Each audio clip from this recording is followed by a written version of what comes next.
Hi, I'm Steve Chan. I'm here with Cheryl Langdon-Orr and Jeff Newman, co-chairs of the new gTLD Subsequent Procedures PDP Working Group.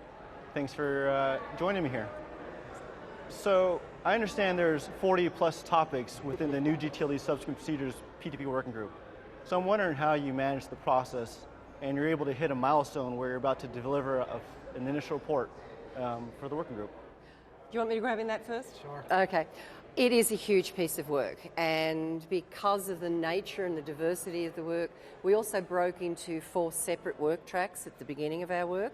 So this has been hundreds, if not more, hours of community volunteer time that has been running in parallel paths on divided topics. What we've done with this interim report is bring the discussions and deliberations and any preliminary agreements and suggestions, as well as some important questions, together, trying to integrate them into a single document. But most importantly, over the last month or so, we've been going through that with the full work group, so not in stratified work tracks, but with the full PDP work group, and that's allowed everyone to reassure themselves as best as they can that it's a true and accurate record, as far as we can get, on what's happened, what the current thinking is.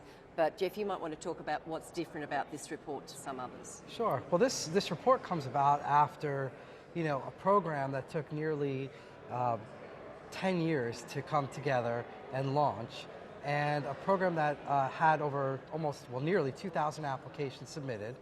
That even today we're not still completed with the delegation of all the top-level domain applications that were received in 2012. So you can imagine the number of subjects that we've had to cover. This report is a little bit different than some of the reports that have been done in the past, in that we really have tried our best to come up with the discussions, the pros and cons of different approaches taken to a number of different issues without necessarily coming up with definitive recommendations. This is because we really, when we were drilling down into the details, knew that we wanted to have more public input into the issues and the decisions that we are going to make. And so this initial report, which is well over 200 pages, that will come out next week, will highlight... About 100 questions in it, isn't it? With over 100 questions, absolutely. Is a culmination of nearly 2 years of work of this working group. And so it makes this coming time where we're going to have a public comment period very important, because we really want to reflect what the community thinks of how the 2012 new gTLD program worked. I guess what's important too, just if I can embellish there, we haven't made what's often seen in these things, firm recommendations based on consensus. We haven't made consensus calls on issues just yet, because as Jeff was referring to, there is so much that we would like to get public input on at this stage. We didn't want to lock it down in predefined and pre-decided, you're right, I'm wrong type attitudes. So that's going to be a little bit different, but we have made it a little bit easier. We're using annexes and appendixes, so there will be the deliberations and the questions we're asking easy to get out. Of course, we'd love to have feedback on all 200 pages if someone's got the time, the energy, and the inclination. That approach makes a lot of sense given all the huge number of topics that you had to deal with. So I was wondering, you mentioned that the report is over 200 pages. Can you give me a sense of some of the specific topics that are in the report? And you already touched on earlier about what you're hoping to get from the public comment, but maybe you want to talk more about what you're hoping to accomplish by putting this report out and seeking public comment. You want to check that? Sure, I will.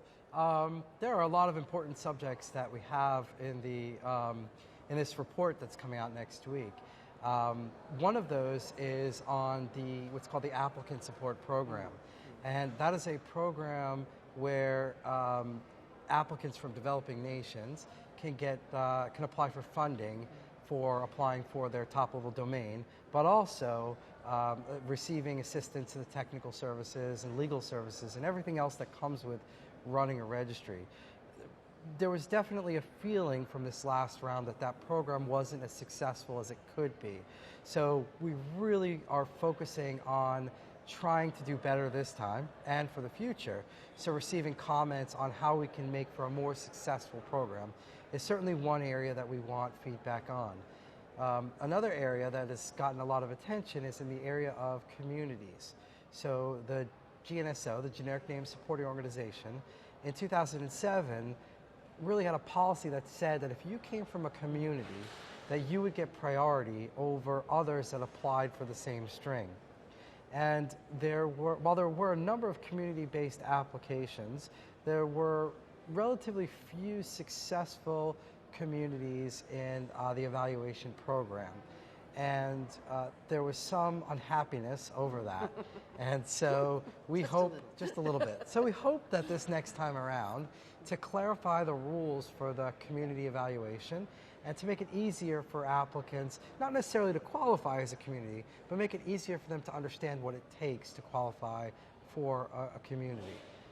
Do you want to add? Yeah, I do actually, Jeff, because I think what you're heading towards is one of the things we've asked each of the work tracks to do all along, and that's think about looking at what happened in the last round and the applicant guidebook that was in operation, and take from the experiences out of that any learnings. Then we're looking at how we can improve process and make things more predictable. Because from an applicant point of view, there was also criticisms on certain aspects of predictability. So we're not looking at change for change's sake at all, quite the opposite. It's got to be fit for purpose and good agreement by our working community and then the wider ICANN community that this is going to make it better and more predictable. And not just for this next round, but hopefully we're successful in creating a program that allows for the future introduction of new top-level domains for now and the foreseeable future. Makes a lot of sense. I'm sure you'll get a lot of good feedback. We're hoping. I hope so. So the last question I want to ask you about is, given that there's a lot of really big, important topics that are taking a lot of the air out of the room, like Don't say it. GDPR and the expedited PDP on the temporary specification.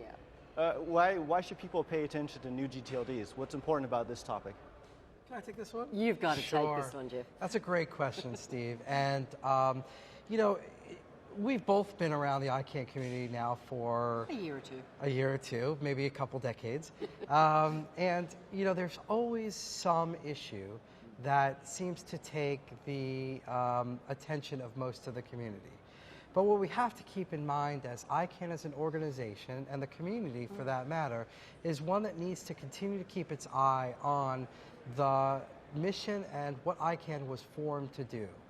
One of those is clearly the introduction of competition in the DNS, and of course the introduction of new generic top-level domains. Consumer choice comes in there And as well. for consumer choice, and for all the reasons that we've introduced new gTLDs in the past.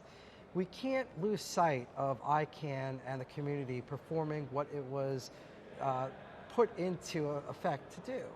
And so the new gTLD program, is one of those aspects. And while certainly there'll be a lot of attention focused on the subjects that you mentioned, which I promised not to say, there should also be attention focused on this PDP, as well as some others that are going on in the community, because the work just doesn't stop, and ICANN as an organization needs to keep moving forward. It's foundational work for ICANN, and most importantly, it's an opportunity to make something we've had relatively recent experience. Seems a long time ago now, 2012, but we can make a system better, and that's got to be good for us all. Yeah, makes a lot of sense. Well, thanks, Cheryl. Thanks, Jeff, for joining me here in Panama and taking some time out of your busy schedule. Thanks a lot. Thanks.